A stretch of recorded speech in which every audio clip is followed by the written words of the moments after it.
어서 들어오세요. 저는 DJ 만보고요. 여기는 이불 속 힐링 영화입니다. 다들 그런 경험이 있으시죠? 지금은 너무 힘든데 이런 내 마음을 이해해주는 사람이 없다는 생각이 들 때예요. 물론 나를 응원해주는 사람들은 분명 있죠. 그런데 그 분들과 내 생각을 온전히 공유할 수는 절대 없는 거거든요.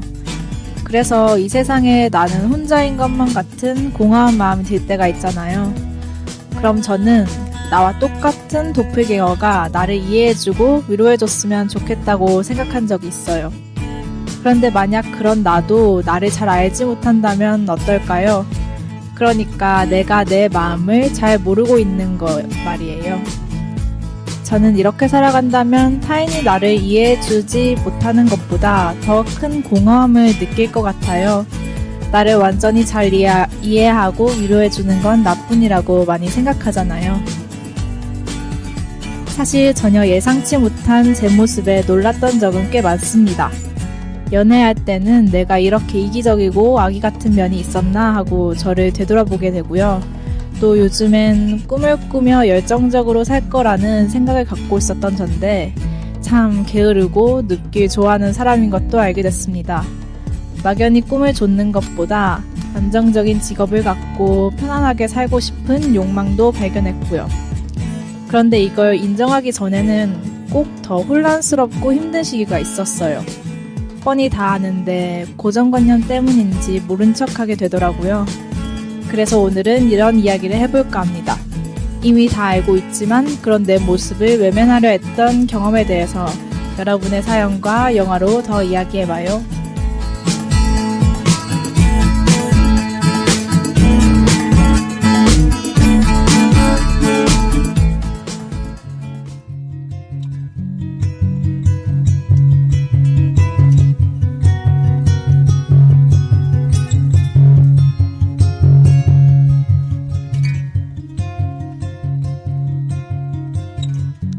안녕하세요. 저는 25살 복학한 대학생입니다.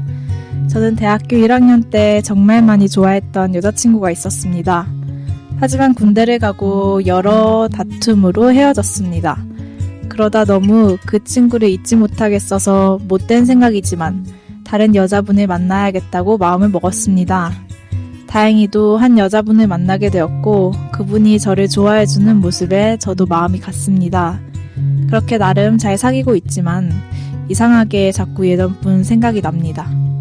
하지만 이미 1년이라는 시간 동안 정도 쌓였고 제가 다시 예전분을 만날 수도 없기 때문에 이분과 헤어지고 싶은 마음은 아닙니다. 그래서 다시 마음을 잘 고쳐먹고 지금분과 잘 보내려고 하는데 뭔가 답답한 마음이 듭니다. 솔직히 그전만큼 사랑하는 느낌이 들지 않아서 지금분에게 상처를 주는 것 같기도 하거든요. 제가 이전분을 잊기 위해서 마음을 잘 고쳐먹고 지금분과 잘 만나보는 게 좋을까요? 아니면 이분께 그만 상처를 주고 헤어지는 게 맞을까요? 네, 잊지 못하는 연인이 있어서 힘들어하시는 분의 사연이었습니다. 이분 나름대로도 고민을 많이 하고 여러 시도를 해보신 것 같아요. 근데 그게 괜찮은 시도가 아니었나 봐요. 사실 제 생각에는 이미 이 고민에 대해서 사연자분이 결론을 알고 있을 것 같아요. 하지만 그 결론을 행동으로 옮기기까지가 어려워서 이렇게 사연까지 쓰신 게 아닌가 싶어요. 제가 엄청난 연애 경험이 있는 게 아니라서 잘 상담해드리진 못하지만 영화 소개로 힘을 드리고 싶습니다. 이 영화가 마음의 결정을 하는 데 도움을 줄 거라고 생각되네요. 이번에 준비한 영화는 몬스터 콜입니다.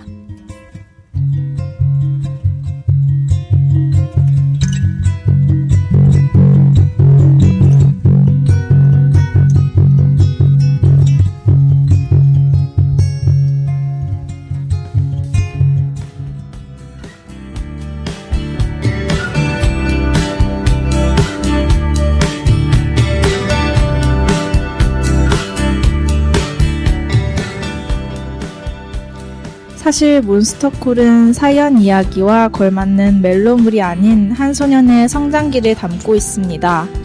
하지만 분명 이 영화에서 얻어가시는 부분이 있으리라는 생각이 들어서 추천했습니다. 이 영화는 소년의 성장을 그의 집 창문으로 보이는 나무가 변신한 몬스터가 도와가는 내용입니다. 소년 코너는 어머니가 병을 앓고 있어서 일찍 철이 들었습니다. 집안일들도 이미 몸에 밴 듯 자연스럽게 해내고 어머니를 위하고 사랑하는 모습도 참 의젓합니다. 하지만 어느 날 밤 나무 몬스터가 찾아옵니다. 그리고 자신이 3가지 이야기를 들려줄 테니 4번째 이야기는 코너가 해야 한다고 말합니다. 그 4번째 이야기는 코너의 악몽 이야기를 해야 한다고 강요하죠.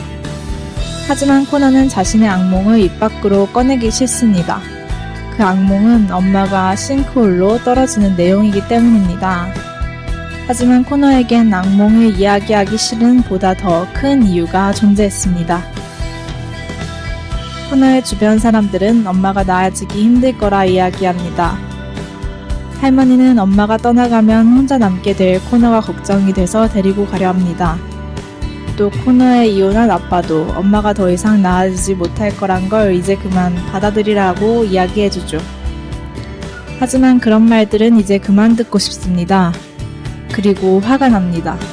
그들은 왜 엄마의 미래를 기대하고 믿어주지 못하는지 모르겠습니다. 그래서 코너는 몬스터의 2번째 이야기 속에 믿음이 없어진 목사를 비난하고 그의 교회를 부서뜨립니다. 믿음이 없어진 그는 벌을 받아야 한다고 이야기합니다. 하지만 그 교회는 코너의 마음속에 있기도 했습니다. 코너가 창밖으로 항상 보던 그 교회고 그림으로 그리기까지 했죠. 그 교회를 코너 스스로 부서뜨립니다. 코너의 마음속 믿음은 이미 부서지고 있었습니다.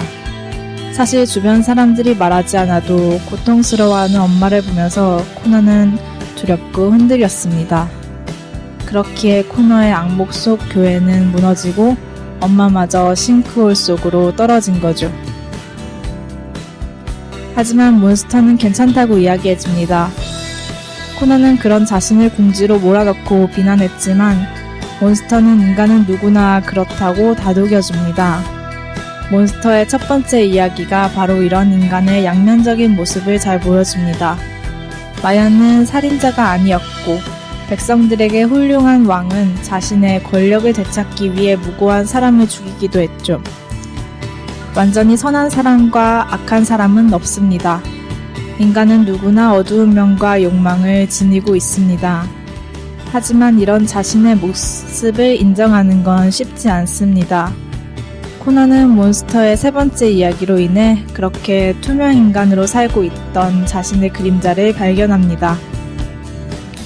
결국 4번째 이야기를 하게 된 코너는 고백합니다. 내 욕망은 어머니의 건강보다도 나의 힘든 이 상황이 빨리 끝나버리길 바랬다고. 또 나에겐 어머니를 향한 믿음은 이미 없어져 버린 지 오래라고. 이미 떠나가 버릴 거란 걸 알고 있었지만 필사적으로 코너는 모른 척하려 노력했습니다. 하지만 그럴 수 없었죠. 계속 그녀를 붙잡고 있기엔 이 작은 소녀는 너무 힘들었습니다. 그리고 손을 놓아버리고 싶은 마음에 죄책감으로 휩싸였죠. 이 고백으로 자신의 감정과 마음을 직접 마주하게 된 코너는 스스로를 인정하고 취할 수 있었습니다. 외면하고 싶은 현실과 감정은 오히려 마주해서 힘듦을 이겨낼 수 있습니다. 사연자분도 마주하기 싫어서 외면하는 과정에서 오히려 사연자분께 고통을 준 것은 아닐까요? 우리에게 몬스터는 없지만 이 영화를 보고 나서 일기를 쓴다던가 샤워를 하면서 등등 혼자만의 시간을 꼭 만들어 나와 이야기해보는 건 어떨까요? 이 라디오를 들으시는 분들도 영화를 통해 꼭 자신을 제대로 바라볼 수 있기를 바라봅니다. 그럼 이젠 아무 생각 없이 이불 덮고 잡시다.